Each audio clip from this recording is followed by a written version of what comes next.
Boa noite. Estou no My News com Maio Caio e Maia Patrícia e nossos convidados Ângela Olinto, astro sideral das ciências físicas e o jornalista astro do nosso jornalismo no Cruzoé e no antagonista Cláudio Dantas. Voltamos depois da vinheta.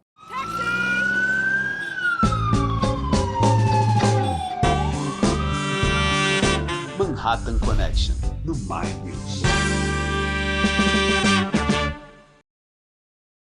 Ângela, bom ter você aqui outra vez. Já é a minha segunda entrevista com você, com o Caio também. E você já explicou para esses dois patetas o que era o buraco negro. Então, nem eu nem ele entendemos o que é isso até hoje. Então, eu queria que você explicasse. Essa semana, o buraco negro foi primeira página no mundo inteiro, porque tiraram uma foto lindíssima dele no centro da nossa galáctica. O que é? Qual é a importância dessa foto e o que a gente aprende com ela? Caio, que prazer estar com vocês. E não é o máximo essa fotografia? Realmente, o ser humano é capaz de coisas impressionantes. E uma delas é conseguir estudar a nossa galáxia, no detalhe de conseguir ver a foto do centro da nossa galáxia. Então, essa foto que a gente está vendo é uma versão visual de algo que foi feito usando telescópios espalhados pela Terra inteira e telescópios de rádio. Então, a gente utiliza... Tem a Terra e tem telescópios em outros pontos, em vários pontos do Polo Sul. Meus colegas aqui de Chicago têm um no Polo Sul. E juntando a informação desses vários telescópios, a gente pode, então, fazer a imagem de uma coisa muito pequenininha, em termos de observação, mas se você morasse perto desse buraco negro, seria uma coisa bem grande, é uma coisa bastante massiva, milhões e milhões de massas solares, ou seja, muito maior do que a nossa estrela solar, e não muito, é um lugar meio perigoso, então não recomendo que a gente vá visitar muito perto desse buraco negro, mas a capacidade da gente poder fazer essa imagem é algo de décadas de trabalho e muita criatividade em termos tecnológicos de poder fazer esse tipo de imagem. Foi um ápice dessa área de buraco negro, realmente poder ver a nosso próprio buraco negro, que é um buraco negro relativamente calmo. Existem buracos negros bem mais energizados em outras galáxias, que são até mais fáceis de ver, eles estão mais distantes, mas eles emitem muito mais luz, então a gente consegue ver eles primeiro. E esse, então, foi o segundo dessas grandes imagens feita pelo Event Horizon Telescope, o telescópio do Evento Horizonte. O Evento Horizonte é o evento da luz, quando ela passa de uma certa distância do buraco negro, ela não consegue sair. Então, por isso que a gente chama de um buraco negro, porque realmente é uma quantidade de massa muito densa e que a luz não consegue sair, e este é o evento, essa diferença entre poder sair a luz e não poder sair mais a luz é o Evento Horizonte. E essa série de telescópios, que juntos são o projeto telescópio Evento Horizonte, conseguiu fazer essa imagem maravilhosa. O Caio entendeu tudo. Patrícia, sabe que quando a Patrícia eu fui entrevistar a Ângela em Chicago para uma revista brasileira. Aí ela me tratou que nem criança. Ela me levou no planetário, porque ela dava aula de astronomia para criança, no planetário. E era uma criança, não entendi nada na época. Posso fazer minha pergunta para ela? Pode, eu pedi o Cláudio, mas pode você, pode mudar o roteiro. Já que eu peguei a estrela, eu vou andar com a estrela. Ângela, é o seguinte, eu vou mudar um pouco de assunto, falar de um outro físico que tem um valor astronômico muito maior do que o seu, que é o Musk, né? Em comum, vocês são físicos, e ele diz que o melhor caminho para ser bilionário é ser físico, melhor do que estudar engenharia, esse tipo de coisa. Mas ele é uma pessoa fundamental hoje em dia para financiar pesquisa, para tentar nos levar para Marte, etc. Essa parceria que ele tem com a NASA, como você tem uma parceria com a NASA, no seu trabalho científico. Eu queria saber o que você acha do papel do Musk. Ele é uma pessoa muito polêmica no mundo inteiro, como cidadão, como financiador. Eu queria saber o que você acha dele como empreendedor na área de ciência e de espaço. Eu conheci ele e, recentemente, ele veio conversar com a gente na Academia de Ciências. E a visão dele, eu acho que ter pessoas como ele é muito importante. São pessoas que têm uma plataforma de discutir assuntos muito complexos, né? A gente vai continuar nesse planeta, eu espero, por muito tempo, como salvar o planeta da situação que a gente tem em relação ao clima e outros problemas, fome, etc., que são questões muito importantes aqui na Terra, e a ideia de que a gente é capaz de ir para outros planetas, eventualmente. A gente descobriu muitas, thousands and thousands of planetas recentemente, e algum deles talvez seja habitável ou seja habitado. São as questões que os meus colegas estão tentando responder e é uma coisa muito importante. Eu, quando tive com ele, uma vez ele falou que ele queria morrer em Marte. Eu falei para ele que era muito fácil morrer em Marte, difícil era viver em Marte. E ele disse, não, eu quero morrer depois de chegar a Marte e poder andar um pouquinho e passar alguns dias. Aí eu falei, bom, aí vai ser mais difícil mesmo. Então, o meu trabalho, por exemplo, que é com raios cósmicos, é uma questão que qualquer astronauta que quer ir a Marte vai ter que lidar com essas partículas, porque a gente vai ter um problema de radiação muito forte para poder sair da Terra para Marte já é difícil, sair do sistema solar é mais difícil ainda, porque esses raios cósmicos são muito nocivos para o ser humano. Então, essa questão é algo que ele também tem interesse de tentar resolver, mas não temos um bom resultado ainda. É muito importante estudar para poder ter essa habilidade. E outra coisa que ele falou também que eu achei bacana é de preservar a parte consciente, que eu acho que ele quer dizer que não é só necessariamente em forma biológica, mas talvez em formas de inteligência artificial. Então, esse tipo de discussões eu acho muito importante a gente ter, e ele tendo essa plataforma de conseguir colocar essas questões para o público ajuda a próxima geração a começar a pensar essas questões difíceis. Ô, Cláudio, é um prazer ter você outra vez nesse programa. Você participa hoje como convidado e como entrevistador. E você já conhecia a Ângela? Não, eu não a conhecia, sei da sua existência em função, naturalmente, da posição que ela ocupa e todas as notícias que saíram a seu respeito. E eu aproveito para pegar um gancho aqui do Caio. Me interessa muito, Ângela. Sempre me interessei, cresci. Eu aprendi a olhar para cima com meu pai, né? Meu pai é físico e foi astrônomo amador. Então ele ele fez um telescópio, botou em cima no topo da nossa casa, e eu passava a minha infância olhando para cima. E, de fato, isso nos traz muitos questionamentos. E pegando esse gancho do Caio, o Musk está desenvolvendo, ele tem tecnologias que ele desenvolve aqui e que, naturalmente, elas são pensadas para uma possível colonização de Marte, né? O próprio humanoide e também essa tecnologia de mobilidade que ele faz, desses túneis, né, a vácuo, de transporte a vácuo e tal. Você acha que é possível você fazer algum tipo de colonização de Marte subterrânea através justamente dessas tecnologias, em função do que você falou sobre a questão dos raios solares, etc., de toda a radiação?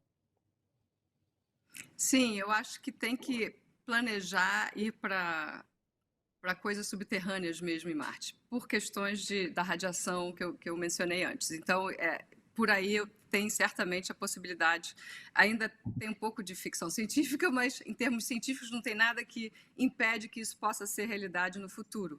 A gente estava falando antes sobre teleporte, né, em termos quânticos. Os nossos sistemas quânticos estão sendo capazes de fazer coisas que antigamente eram ficção científica. Eu acho que essa combinação, e o Musk tem essa combinação, ele coloca questões que em ficção científica já se foi conversado, mas ele coloca como vamos fazer, né?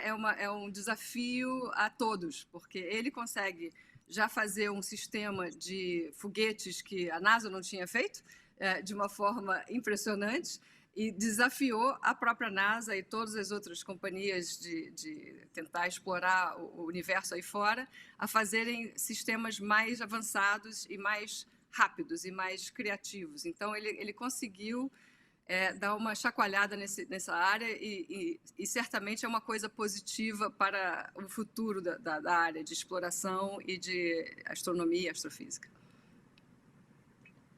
Eu queria mais uma mais uma questão. Na verdade, eu tenho várias, mas não há tempo no programa para isso. Mas eu queria aproveitar e fazer uma pergunta um pouco mais para minha área, que é a área política, justamente porque, assim, em função da base que eu tenho em casa, familiar, e até dos meus primeiros estudos, eu tive a oportunidade de ter contato com pesquisa muito cedo, depois eu acabei migrando para o jornalismo, mas me dói muito quando eu vejo o nosso cenário brasileiro de pesquisa, e eu gostaria da tua perspectiva de fora, como uma brasileira, mas como alguém que está na ponta, né, vamos dizer assim, integra o estado da arte da pesquisa científica mundial. E como é que você enxerga o Brasil? Qual o tamanho desse abismo que nos separa e a tragédia que isso significa do ponto de vista da sociedade brasileira? O que eu acho, a parte positiva é que tem muita gente fazendo pesquisa maravilhosa no Brasil, apesar das dificuldades do apoio não ser estável, né? O que ajuda nos Estados Unidos é uma certa estabilidade, muda de partido, mas o financiamento à pesquisa continua quase que igual. E no Brasil sobe e desce muito rápido essa mudança, então você queima certas gerações que poderiam estar contribuindo no mesmo nível que as gerações anteriores têm contribuído.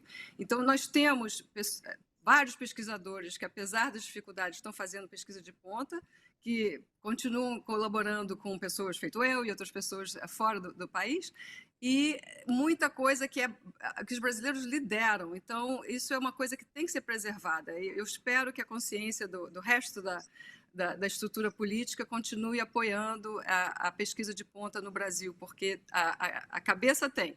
As gerações, a inteligência, a criatividade, o talento está no Brasil também, como está em outras partes do mundo. As minhas colaborações são mundiais, então a gente vê talento maravilhoso em todas as partes. Só que tem que ter uma certa estabilidade dessa parte de financiamento para poder preservar um investimento, porque não dá para você produzir ciência básica e grandes descobertas do dia para a noite. Leva décadas para se chegar a ter uma imagem do buraco negro no centro da galáxia. São décadas para chegar nisso. A pergunta é sua, mas pelo que eu entendi, é que existem outras Ângelas e Ângelos no Brasil. Era só para dar essa, pela resposta dela. Sim, ótimo. Exato. Minha pergunta tem um pouco a ver com isso, Ângela. Eu li uma entrevista que você deu em que você descrevia que quando você foi fazer seu doutorado no MIT, era uma classe de 60 alunos, só tinha 2 mulheres, você era uma delas. E aí eu lembrei, talvez você lembre dessa declaração horrenda do Larry Summers, né, que foi secretário do Tesouro e depois foi presidente da Universidade de Harvard, e ele deu uma declaração ali num evento dizendo que um dos motivos para haver menos mulheres em posições altas de ciência e exatas, talvez fosse por diferenças biológicas. Eu queria que você se posicionasse sobre essa atrocidade. É muito triste ter o presidente de uma universidade tão importante falar uma burrice desse tamanho, né? Porque realmente as mulheres, na minha geração, a gente foi de 2% para 20% a 30% na minha área. Em certas áreas somos mais do que 50%. Na área de biologia, de medicina, as mulheres estão liderando total.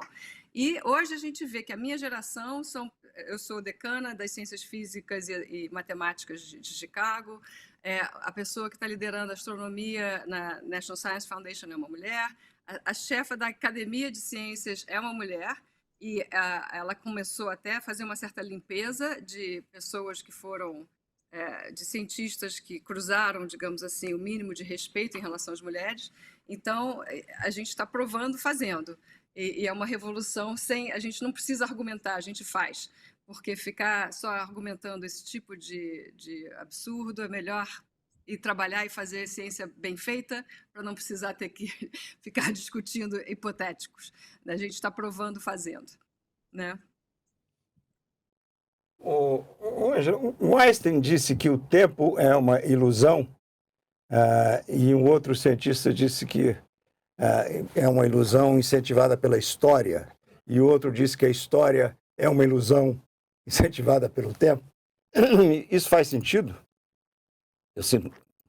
Bom, voltando ao buraco negro, se você estiver perto do buraco negro, o tempo muda completamente, o tempo e o espaço vão ser distorcidos, então a gente pode ter muito mais tempo, apesar de ser esmagado, então não é um lugar muito saudável para o ser humano, mas o tempo pode passar a ser elástico perto de uma variação na gravidade tão forte. Então, a realidade é que o tempo é elástico, ou seja, não existe um tempo absoluto. As partículas que eu estudo, por exemplo, elas têm um tempo, o relógio delas são diferentes dos nossos.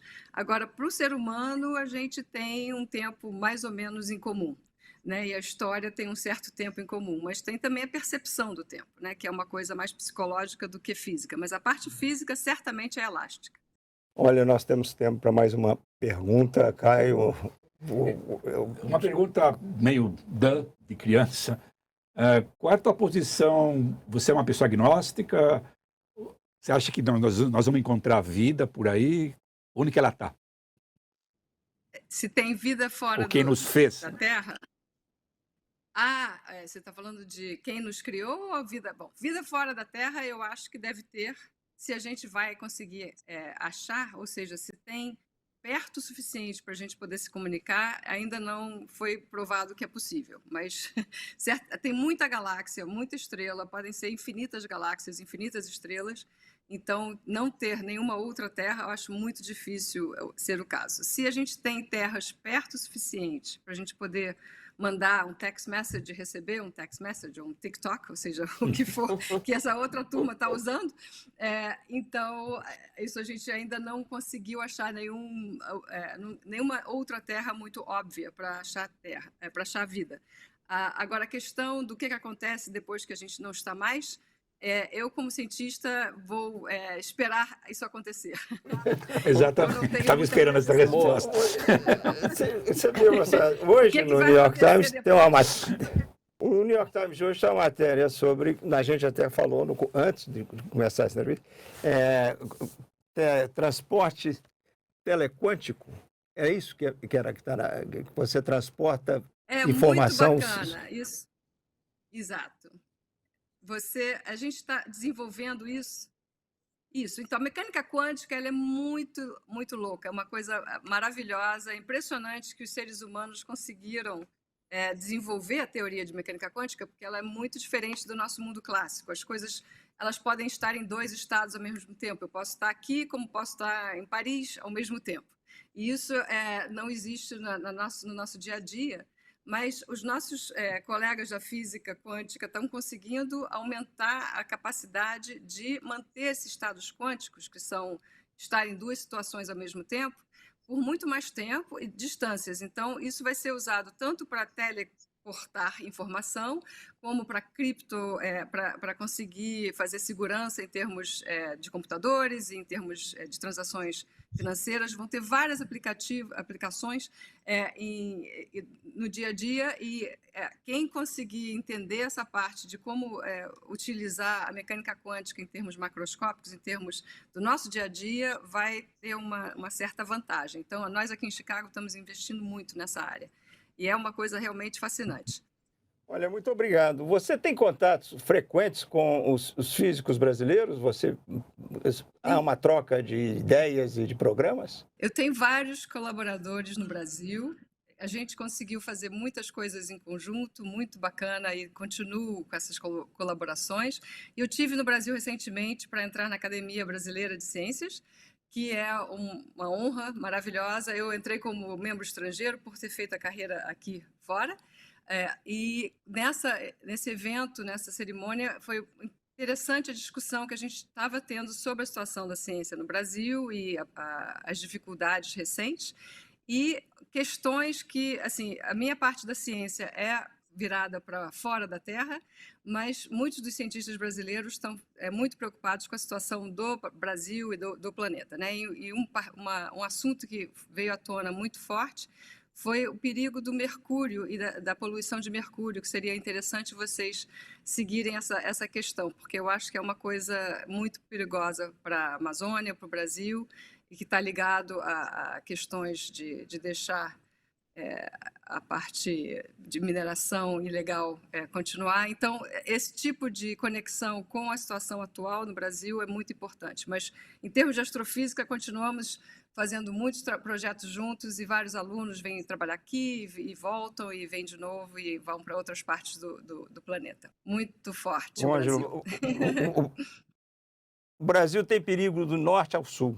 Tudo no Brasil é perigoso, mas antes de perder você tem filhos? É uma coisa pessoal? É só para saber se você é uma inspiração para Eu tenho duas netas muito lindas, que eu espero, ainda são muito pequenininhas para saber se vão seguir essa carreira. A minha família é basicamente músicos.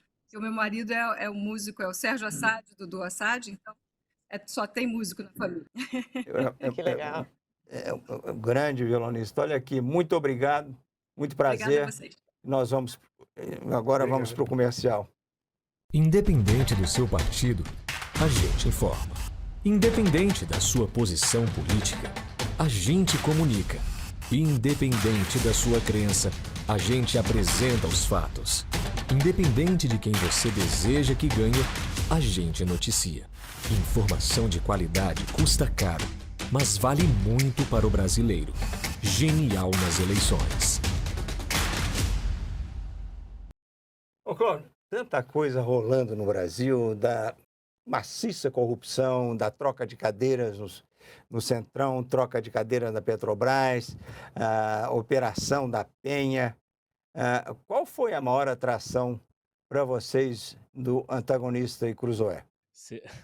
Atração? É tudo muito. Essa semana, né, a gente é todo dia um susto, né? Todo dia a gente tem aqui uma surpresa. Veja, nós saímos de uma chacina lá no Rio para um episódio também lamentável da Polícia Rodoviária Federal em Sergipe, abordando um sujeito na rua.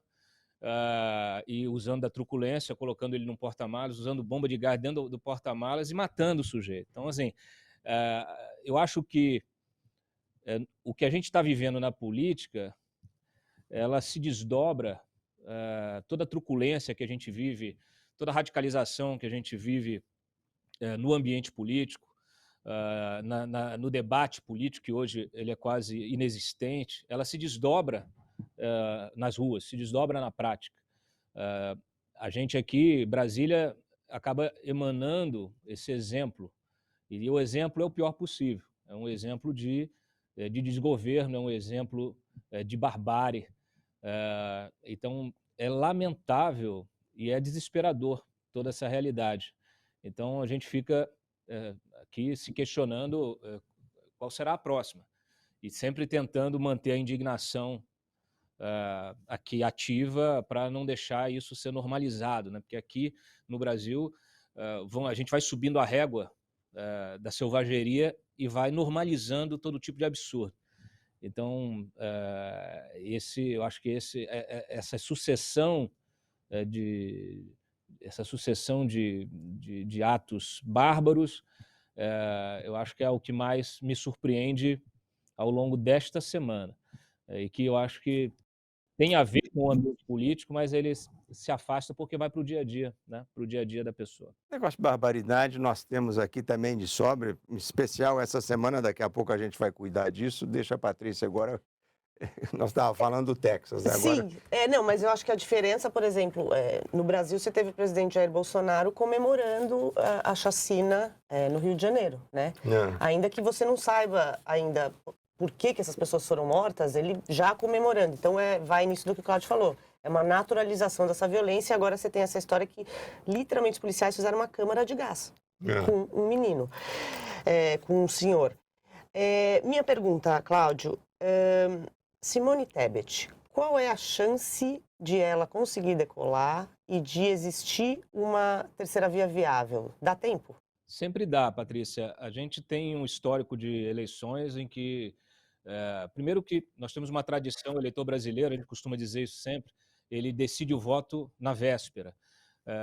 Inclusive, a gente sempre faz aqui uma ressalva quando lê alguma pesquisa, porque o brasileiro também não gosta de responder pesquisas, especialmente aquele que está ali na sua atividade diária, que não tem engajamento político. Dificilmente ele responde a um questionário telefônico, né? A gente vê eu converso com presidentes de institutos de pesquisa que fazem 60 mil ligações para conseguir um universo de 2 mil entrevistados. Isso também acaba nos trazendo uma pequena distorção. A gente abordou isso na Cruzoé na semana passada, na última edição. Isso traz alguma distorção no resultado, inclusive, porque acaba que só responde a pesquisa aquele que quer responder a pesquisa, aquele que já tem um posicionamento político, aquele que talvez não seja quem decide a eleição. Então, assim, sobre a terceira via ela é um saco de gatos, um matando o outro. A Simone é a derradeira e pontua muito pouco, né? Ali dentro até da margem de erro, 2%, 1%. Então, é muito difícil você imaginar também que alguém com essa, assim, ela é muito desconhecida ainda, então ela depende de uma campanha de comunicação muito forte, e eu acho que vai precisar também da composição dessa chapa. Eu acho que para chamar a atenção do eleitor, para chamar a atenção da mídia de uma maneira geral, essa chapa precisa ser um pouco mais ousada do que ela possa se pretender apenas como uma alternativa à radicalização. Então, assim, a gente até ponderou, existem conversas em curso, da Simone fazer uma aliança com a Elisiane Gama, por exemplo, de vice, que seria uma chapa puro sangue feminino, e que talvez isso dê um clique, ative, né, a percepção do eleitor de maneira geral e chame a atenção para a chapa. Ou a chapa com o Eduardo Leite, né, que é um homossexual assumido e faz disso também a sua política de uma forma absolutamente natural e clara, e que também pode trazer algum tipo de atração. Agora, se for uma aliança com Tasso Gereissati, ou, sei lá, qualquer outro velhaco da política, eu acho que talvez não tenha sucesso algum. E isso a gente ainda tem de ver o desdobramento, como é que o PSDB vai se posicionar em virtude das rixas internas que ele está vivendo também. O Caio. Cláudio, em homenagem a Ângela Olinto, vamos para o buraco negro do PSDB. O que você escreveria no jazigo do partido? Algumas poucas palavras sobre a vida e morte do partido. Pode começar com aqui já. Não, é a ideia. Decepção e esquecimento, né? Eu acho que o PSDB, ele infelizmente, está deixando uma trajetória muito decepcionante para quem esperava realmente. Primeiro, uma oposição ao PT, né, que ela nunca foi efetiva, e as pessoas se deram conta disso tarde demais.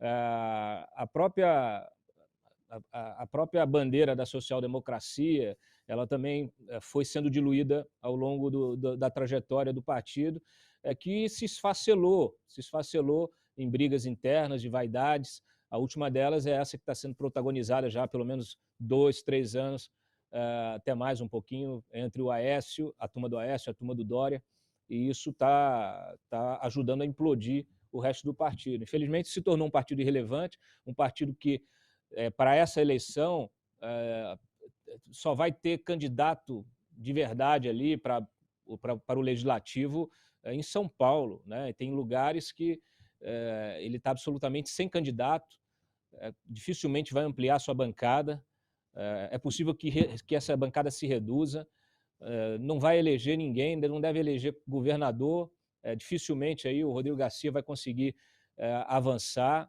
dentro desse cenário paulista.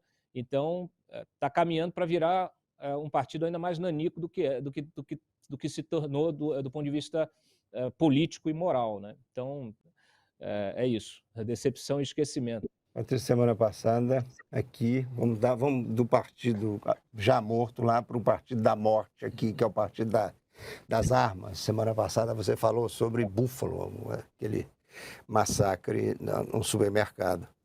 E essa semana tem um massacre ainda mais medonho e as crianças são irreconhecíveis porque o assassino dava tiro no rosto das crianças. É um negócio pavoroso. Quantos massacres os republicanos vão precisar para se comover e tomar uma decisão sobre armas nesse país? Crianças de 4º ano, crianças de 10 anos. É absolutamente da idade do meu filho. Na mesma série, na série do meu filho. Aula para crianças de 4ª série. 4th grade, série do meu filho. É inacreditável que nem depois de acontecer isso, os republicanos consigam dizer: talvez tenhamos um problema em relação a um acesso indiscriminado a armas. O que eles estão falando agora, você vai ver, o discurso dos republicanos agora precisamos endurecer as escolas, ou seja, ter mais segurança nas escolas. Só que isso não fecha. Essa escola no Texas tinha segurança, armado. Ou seja, não adianta. Se você tiver o que o governador do Texas fez em setembro do ano passado, ele passou uma lei que você não precisa nem de um registro, uma licença, para andar com a sua arma aparecer exposta. E não precisa registrar nada, né?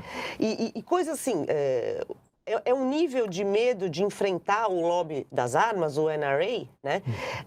Que não conseguem passar coisas muito básicas, como, por exemplo, aumentar a ambição e a exigência do background check. De você chegar para cada pessoa que vai comprar uma arma e falar assim, além de, obviamente, antecedentes criminais, mas saber, eu preciso de uma avaliação da sua saúde mental. Complicado. Isso tinha que ter em todos os lugares. Assim, como é que você vai vender? Você tem mais arma do que gente nos Estados Unidos. É o meu ponto. Todo mundo usa essa estatística, mas tem um caso elementar. Não é que tem arma demais. Pouca gente tem muita arma. Esse é o problema do país. Só 1/4 dos americanos tem armas hoje em dia. E como nós temos concentração de renda, nós temos concentração de arma. 3% dos americanos têm metade das armas. Esse pessoal tem esse fetiche de arma, virou negócio fálico. Isso foi criado numa época que a bala não existia. Claro, não existia. Quando a Constituição foi escrita, não existia bala, não. O poder de formar E é milícias para se difícil, defender. O caminho, infelizmente, não vai ser o caminho legislativo, vai ter que ser um caminho cultural. Você abandonar essa cultura de armas, porque não vai ter, porque não adianta. Mas como isso Nós vai conversamos acontecer? do aborto há umas 2 ou 3 semanas, é a mesma coisa. Existe uma base fervorosa, e para esse pessoal, para esse eleitor, para esse cidadão, aborto e arma É a mesma coisa, são liberdade. cerne da questão. Então, esse pessoal controla as eleições nas primárias do Partido Republicano e é um pessoal muito extremista. E nenhum candidato é um suicídio político você enfrentar essa base E de só fervorosa. lembrando que o Donald Trump vai participar de um Nessa sexta-feira, evento nessa sexta-feira do NRA, né, do National Rifle Association, Associação Armamentista, Os principais senadores. e não do vão país. deixar entrar com arma Claro no que evento, o porque ele não é besta. Ele não é besta. execrável senador Ted Cruz Diz que não vai. está culpando as portas pela massacre. Tinha porta demais na escola. O problema é a porta, não é a arma. A gente não sabe quanto tempo vai durar essa guerra na Ucrânia, mas pode morrer, segundo o Economist, pode morrer muito mais gente se não acabar com esse bloqueio e sair os alimentos que a Ucrânia e a Rússia produzem. A Economist está exagerando com essa capa de caveiras? Não, porque é o seguinte, a avaliação que se tem da guerra em si não vai ter uma virada. Nem a Ucrânia pode vencer, nem a Rússia pode vencer. Então nós podemos ter um conflito prolongado. Quanto mais prolongado, mais agrava essa questão alimentar. O que a Rússia está fazendo hoje em dia é chantagem. Ela falou assim, a gente desbloqueia o porto de Odessa, que é onde saem os grãos, o óleo de girassol da Ucrânia, se as sanções forem suspensas, o que não vai acontecer. Então, e a Ucrânia, ela é fundamental para muitos países. Ela sozinha, o que ela exporta de trigo, de óleo de girassol. Só um exemplo. Quem é o maior importador de trigo do mundo? É o Egito, que é que é o país onde mais se come pão no mundo. O Egito está numa situação desesperada e vamos lembrar que um dos estopins da Primavera Árabe foi a alta dos preços dos alimentos. Então você pode ter um quadro não só de fome, mas de muita instabilidade política e social nos países mais miseráveis. Agora, só lembrando, e você frágeis. falou uma coisa interessante que é isso, né? Que a Rússia está fazendo de refém, né? Tá fazendo uma chantagem. E é interessante porque a Rússia, junto na Síria, por exemplo, eles faziam isso, eles cercavam cidades e faziam as pessoas morrerem de fome. Claro. Então a Rússia está fazendo isso em escala mundial, né? Falou assim, olha, ou vocês dão um jeito, ou a gente vai continuar bloqueando os grãos. Os grãos. É uma Mas loucura. a Rússia não está indo bem nessa guerra, não. Lá no sul, Não está indo bem, mas ela no tem Donbass, ela tem essa força. a força do gangster. Exato. Agora, voltando ao Brasil, qual das corrupções no Brasil essa semana você incomoda mais? É o Bolsonaro distribuindo dinheiro para fazendeiro, tirando dinheiro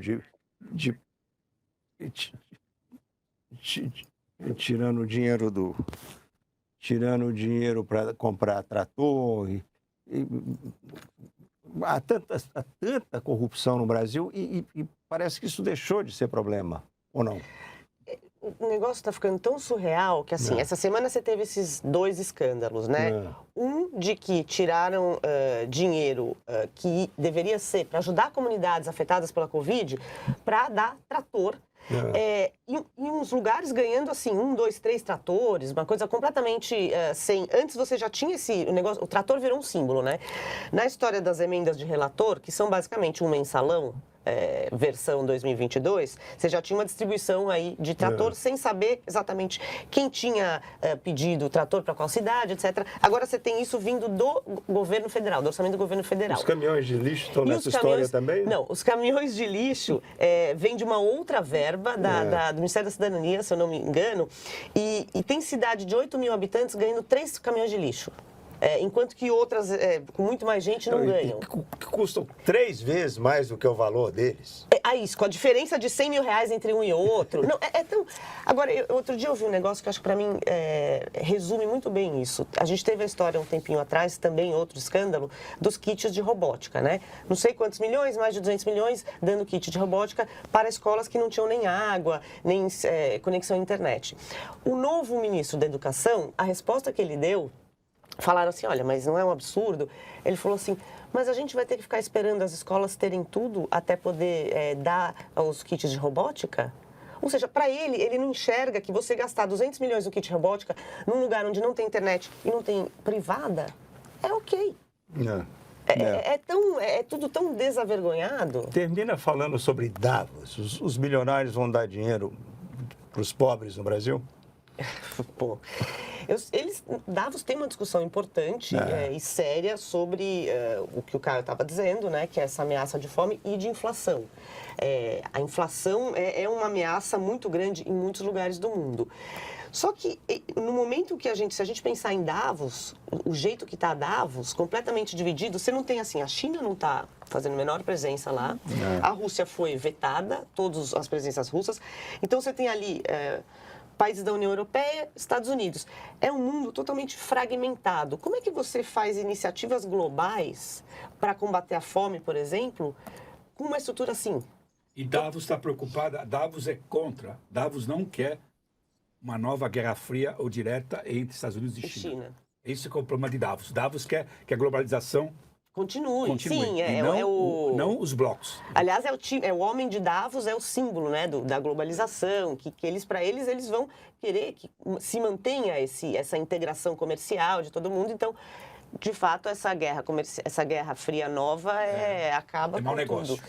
Olha aqui, nós vamos para o intervalo e depois nós vamos voltar mais perto do Brasil, que é a eleição na Colômbia. Los quiero mucho. Me llamo Gustavo Petro y voy a ser su presidente. Hola, ¿cómo están? Soy Fico Gutiérrez. Miren, este mensaje es para todos los colombianos en el exterior que aman a su país. Ustedes mejor que nadie entienden la importancia de construir una Colombia donde la gente se quiera y se pueda quedar. Si gana Petro, la derecha no lo dejaría gobernar. Si gana Fico, la izquierda no lo dejaría gobernar. Y mientras tanto, el país seguiría de mal en peor. Este 29 de mayo, vote por unir al país, no para dividirlo. Marque la primera casilla en el tarjetón. Rodolfo Hernández, presidente. Estamos de volta com o Maicai, o Mai Patrícia, nosso convidado Cláudio Dantas, e uma eleição na Colômbia nesse domingo. Primeiro turno. Há terceira via? Há Moro na Colômbia? Bem, o vídeo mostrou que há, né? Porque mostraram os 3 candidatos.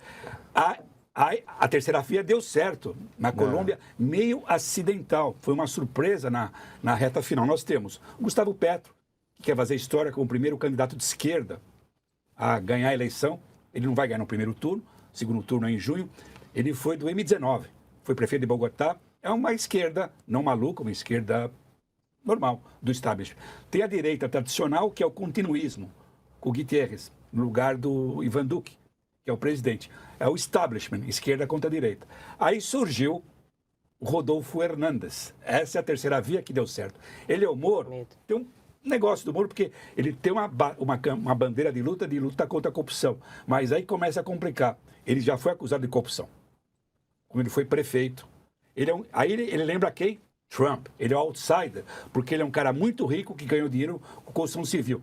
Não de apartamento de luxo e hotel de luxo, mas com casas populares. Ele tem um discurso autoritário, de caudilho e efetivo, porque ele representa uma parte do país tem medo da esquerda subir ao poder, então ele pode ganhar esse voto. Então ele está disputando para ver se ele vai para o segundo turno contra o Gustavo Petro, que é o de esquerda. Então, ele é um candidato mais de direita, mas com uma mensagem muito populista, se vai ser ele ou o Guterres. O que é curioso sobre ele, apesar de uma grande gafe descoberta, isso não fez implodir a campanha dele. Acharam uma gravação que ele deu uma entrevista de rádio, dizendo o seguinte: eu admiro muito um grande pensador alemão, Adolf Hitler. Nossa Senhora, isso Aí ele descobriram isso ano passado, quando ele entrou na campanha. Ele falou, não, fiz uma confusão. O grande pensador alemão que eu estou me referindo é Albert Einstein. Nossa, quase igual, né? Quase igual. Porque eles misturam mesmo, nessa ignorância. Mas de Hitler... Mas, em todo caso, apesar disso, ele tá engatilhado, pelo menos pelas pesquisas, para ver quem vai para o segundo turno. Ou ele, ou a esquerda, a direita tradicional. A esquerda vai. E ele dá entrevista de pijama. De pijama. Ele é um Trump. Ele tem Olha, coisa do Trump. Cláudio, você que desde criança estava com as lunetas aí tentando enxergar longe, você me diz o que Isaac, a terceira via implodiu, o que você está enxergando no futuro do Brasil para essa eleição? Um Rodolfo Hernández no futuro. O do Brasil ou da Colômbia? Não, do Brasil mesmo. Não, olha, a gente está numa sinuca de bico, está numa situação bastante crítica, porque eu nunca vi uma apatia tão grande por parte do eleitor, depois do que vivemos em anos recentes, né, com todo o ativismo, com todas as mobilizações de rua, etc. Isso se diluiu, há várias razões para essa apatia, para esse cansaço, para uma certa alienação também, uma saturação do processo político. Mas o que esperar se você tem de um lado Lula, do outro lado Bolsonaro, né? Então, são dois... Eu costumo dizer aqui no Papo Antagonista que o meu sonho é que nós não tivéssemos nenhum dos dois disputando, justamente para que a gente pudesse dar voz e dar espaço para candidatos civilizados e realmente democratas, né? E não simulacros disso. Então, a gente está numa situação muito complicada, a gente está sequestrado por essa polarização. Você estava citando a Colômbia, inclusive esse terceiro... Eu vejo muita coisa parecida com o estilo Bolsonaro de ser, né, desse terceiro colocado, e ele acabou desbancando o Rodolfo Hernández, né, acabou tirando do terceiro lugar um outro candidato, que era um candidato mais de centro, que era o Sérgio Fajardo, que é ex-prefeito de Medellín, e que tinha implementado uma série de reforma urbana, de mobilidade, etc., e que, enfim, pelo menos tem um trabalho bem feito, tem entrega, né, tem o que mostrar, mas, infelizmente, o que está valendo hoje nessa disputa é isso, é o show. As estratégias de comunicação em função de todas as plataformas hoje que nós temos disponíveis, TikTok, etc., né? A gente, até a Ângela tinha mencionado,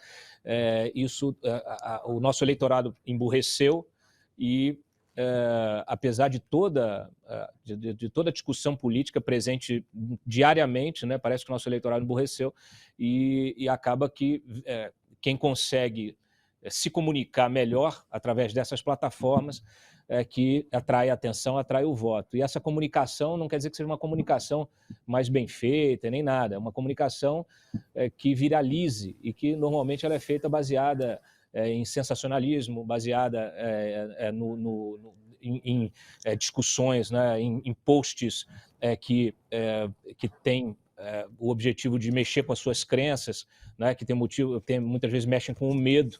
A gente parece que a gente está vivendo aquela história do vilarejo global, né?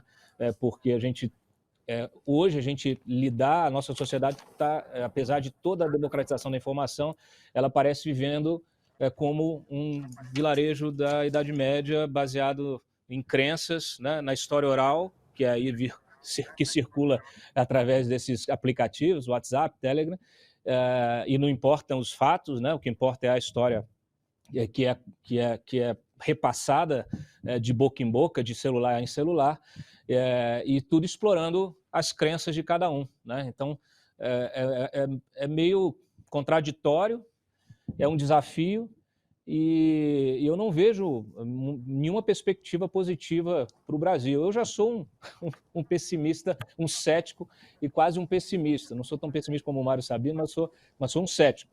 E eu não consigo enxergar aí nenhuma notícia boa, nenhuma notícia positiva no horizonte dessa eleição. A saída é colonizar Marte, então vai para Marte. Não, eu pensei em matéria de pessimismo, eu pensei no Haiti. Porque o Haiti não há país mais miserável, mais pobre nas Américas. E o Haiti foi o primeiro Estado moderno que fez uma revolução, acabou com a escravidão e derrotou o colonizador, né? Derrotou e depois nunca mais conseguiu pagar uma conta. E o New York Times foi fundo numa série essa semana, explicando as barbaridades não só dos franceses, mas dos próprios americanos. Por que deu errado, Patrícia? Gente, eles ficaram... A história é tão brutal, a gente tem visto muito, assim, reparações, né? Essa conversa de reparação. Então, normalmente, você teve, no caso dos judeus, né? Receber reparação por causa da Segunda Guerra Mundial, por causa do Holocausto, ou pessoas que foram escravizadas. Lá foi o contrário. Eles tiveram que pagar uma dívida para os franceses, né? Para o governo francês, via bancos franceses, que comia 40% da arrecadação. Desculpa, só um detalhe. Eles tiveram que emprestar dinheiro da França para pagar a própria... Não, eles direcionaram, né? Eles falaram assim, olha, vocês têm que pagar para a gente X, pega emprestado aqui com os nossos bancos franceses X, com um jurinho que deve ter sido aquela coisa, né, maravilhosa. E isso, durante anos e anos, comia 40% da arrecadação deles. Ou seja, eles tinham que indenizar os franceses que escravizaram os haitianos. É inacreditável. E enquanto você paga 40% do seu orçamento nisso, você não está construindo sistema de esgoto, escola pública. Então, assim, o Haiti hoje, eu fui até olhar no Índice de Desenvolvimento Humano, né, que mede ali educação, saúde e renda, eles estão em 170 de 189. Você pega um país perto, por exemplo, a Costa Rica, que tem ali uma estrutura parecida também, tem café, etc., os caras estão em 62 no ranking. Então, é muito triste. Agora, a questão explosiva é o seguinte, se aos dias de hoje, sabe, como você mede o legado desse ônus horroroso que foi essa dívida, sabe? Qual o problema do Haiti? É a herança disso ou o que se transformou o Haiti? Digamos, o Haiti vai lá, num caso remoto, e consegue agora pedir uma reparação para a França.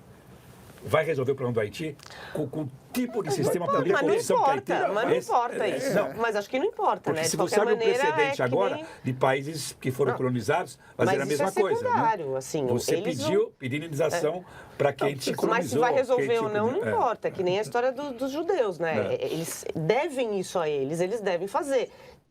Espera-se que tenha um governo mais estruturado do que os últimos para usar bem esse dinheiro. Mas no caso dos judeus não foi o dinheiro pago para nenhum Estado, foi pago para as vítimas diretas do Holocausto. Sim, isso teria que ver como vai distribuir isso. Os americanos pagaram emprestaram dinheiro à Alemanha, depois para pagar os ingleses e os franceses, que eles mandaram a conta para a Alemanha pelos prejuízos que era impagável. Então, os americanos emprestavam para a Alemanha pagava. E eles pagavam para os Estados Unidos. Mas é um debate muito corrente hoje no mundo, quando você dá assistência a países afligidos, sobre todo tipo de mazela, qual é o destino da ajuda? Concordo, e tem isso muito, de mau uso do ajuda internacional. Exatamente, tem isso. Mas isso também é usado como muleta para os caras não ajudarem. Falar assim, mas é tudo corrupto, não vou reparar, o ovo é galinha. Exato. É ovo galinha. Né? Então. Olha aqui. Eu preciso mostrar uma foto. Mudando de assunto. Não, só um completamente. É porque estava falando em fome, caveiras.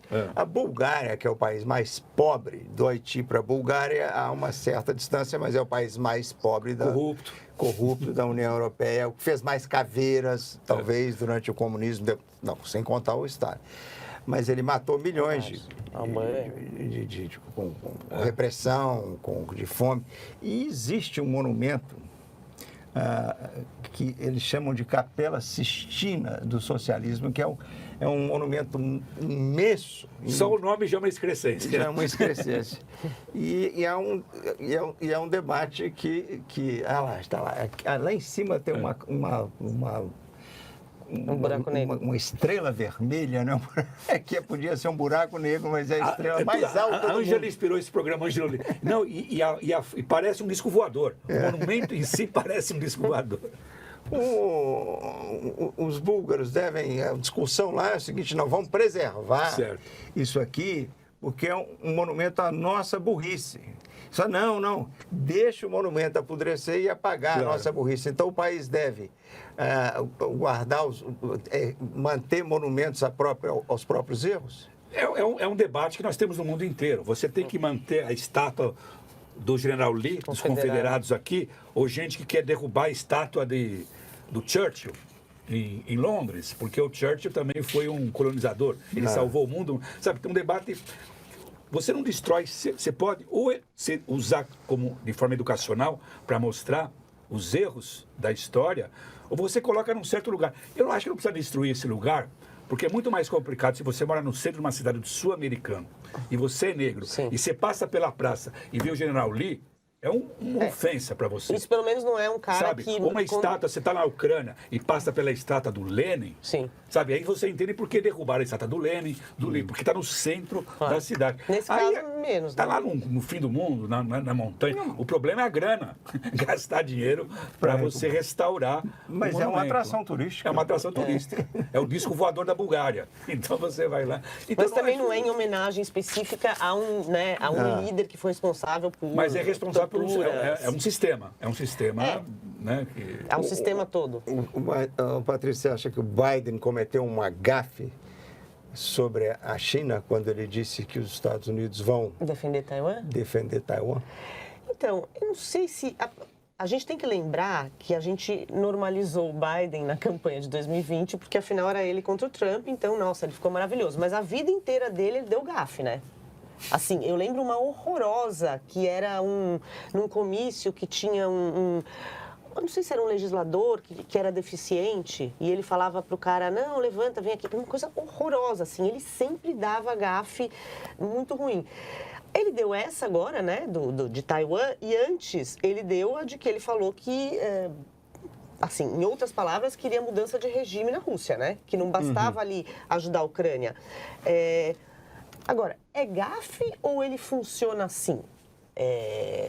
Porque se for pelas pesquisas, ele está errando. Mas não por causa disso. Mas não por causa disso, não é por causa de pela inflação. Externa, né? Eu acho que nesse caso não foi gafe. Eu acho que há uma necessidade de você ser mais duro com a China. É o momento, aquela conversa antes do confronto entre os blocos. Você tem que endurecer com a China e com a Rússia. Então, ele tem que acabar com o que se chama de política de ambiguidade estratégica. Sim. Você não dizer claramente o que você fará caso a China invada Taiwan.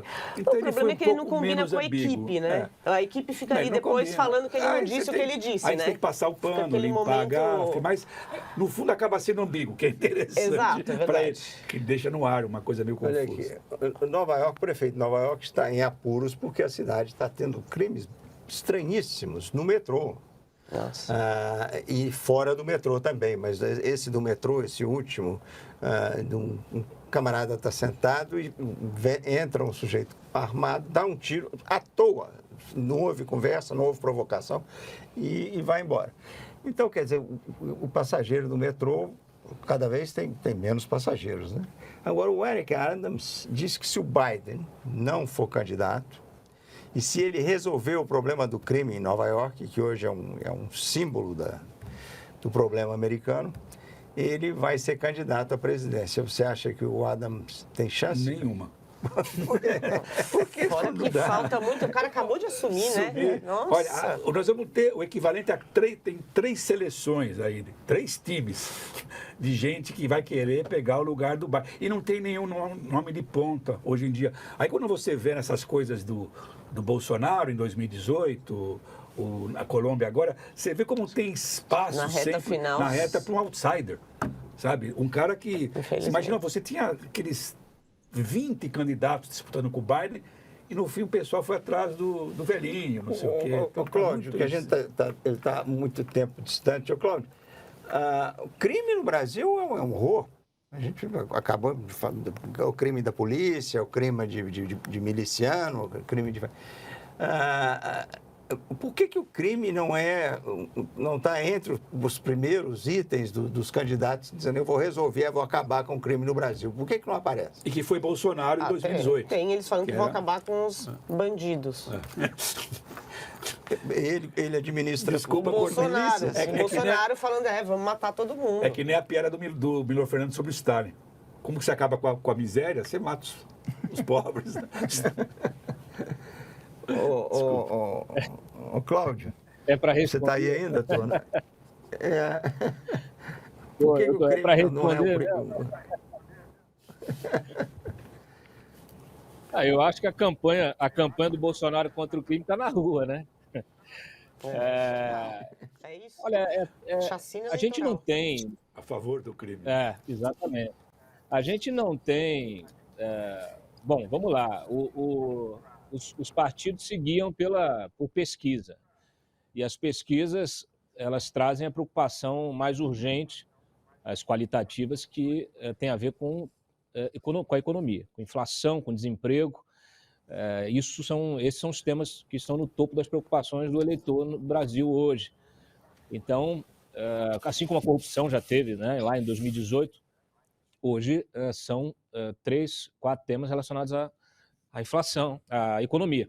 Inflação, desemprego e todo o resto. O que acontece? Então, você, assim, numa campanha em que você já não tem candidatos oferecendo nenhum projeto, a verdade é essa, não tem nenhum programa, tirando o velho programa do Ciro, né, o projeto de nação do Ciro, desenvolvimento lá.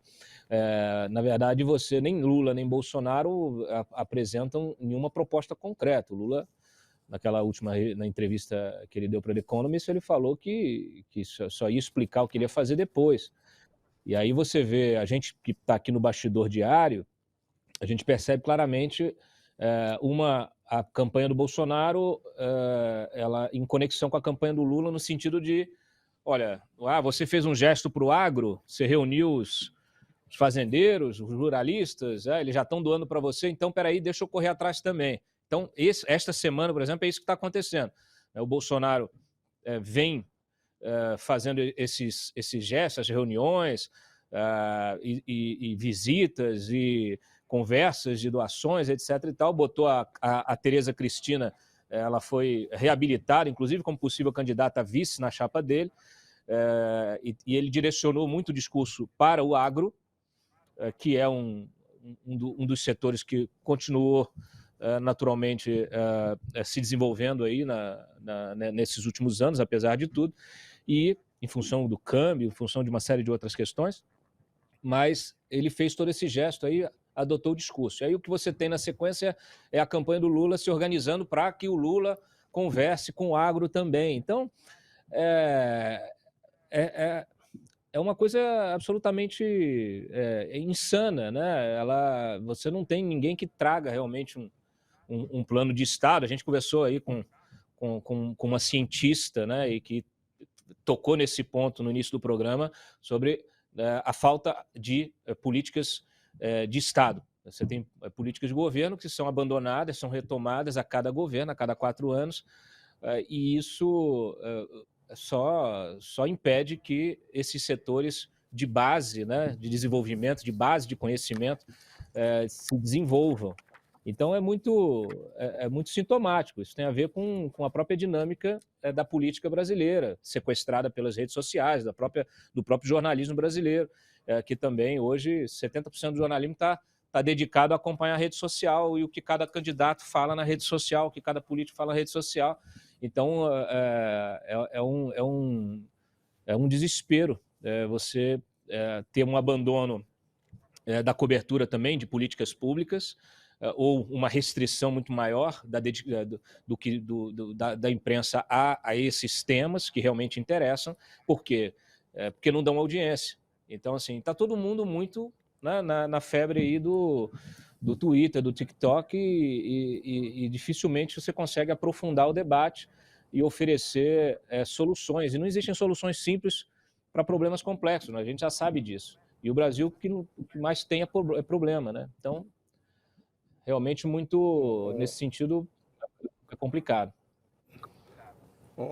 É complicado mesmo. Então, mas, em resumo, é o seguinte: o crime não está nas preocupações do brasileiro.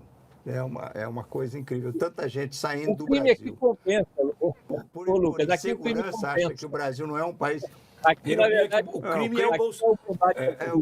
Aqui o crime é que vira política de Estado, a política de governo. Aqui o crime é o governo. A resposta é isso. Não há preocupação porque o crime compensa no Brasil. E com isso a gente agradece o Cláudio e a vocês pela companhia, a Ângela Olinto, o Caio, Patrícia. Até a próxima. Obrigado. Em Marte. Até logo.